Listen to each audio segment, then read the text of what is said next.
आयनिक बंध को प्रभावित करने वाले कारक। Factors affecting the ionic bond. पहला, परमाणुओं की ऋण विद्युताओं में अंतर।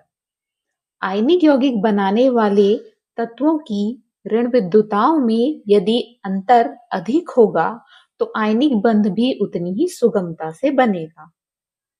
दूसरा, आयनन एंथैल्पी। किसी तत्व की आयनन ऊर्जा का मान जितना कम होगा वह उतनी ही सरलता से इलेक्ट्रॉन त्याग कर धन आयन बनाने की प्रवृत्ति रखेगा। समूह 1 और 2 के तत्वों की आयनन एंथैल्पी बहुत कम होती है, इसीलिए ये शीघ्रता से धन आयन का निर्माण करते हैं। तीसरा, इलेक्ट्रॉन लब्धि एंथैल्पी। किसी तत्व की इलेक्ट्रॉन लब्धि एंथैल्पी का मान जितना अधिक होगा वह उतनी ही आसानी से इलेक्ट्रॉन ग्रहण करके ऋण आयन बनाएगा। समूह 16 और 17 अर्थात कैल्कोजन और हेलोजन तत्वों की इलेक्ट्रॉन लब्धि एंथैल्पी का मान उच्च होता है।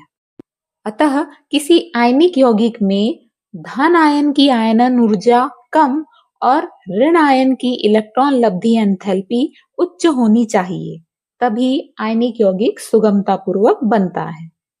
चौथा, जालक ऊर्जा, लैटिस एनर्जी।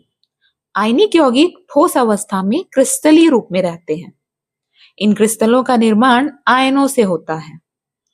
क्रिस्टल बनने की प्रक्रिया में जब आयन एक दूसरे से विद्युत आकर्षण बल द्वारा बंधते हैं तो इसमें ऊर्जा मुक्त होती है।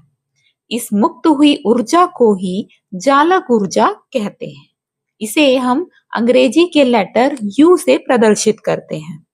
जालक ऊर्जा का मान जितना अधिक होता है, आयनिक बंध का निर्माण उतनी ही आसानी से होता है। अतः हम जालक ऊर्जा को इस प्रकार परिभाषित कर सकते हैं कि 1 मोल ठोस आयनिक क्रिस्टल का उसके अवयवी धन आयन और ऋण आयन से निर्माण होने पर जितनी ऊर्जा उत्सर्जित होती है वह उसकी जालक ऊर्जा कहलाती है। अथवा 1 मोल ठोस आयनिक क्रिस्टल से उसके अवयवी आयनों को पृथक करने के लिए जितनी ऊर्जा की आवश्यकता होती है उसे जालक ऊर्जा कहते हैं।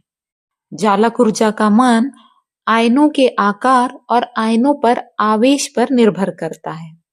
यदि आयनों का आकार छोटा होता है तो अंतर्नाभिकीय दूरी कम होती है और फलस्वरूप जालक ऊर्जा का मान अधिक होता है, और वहीं आयनों पर आवेश अधिक होने से जालक ऊर्जा भी अधिक होती है।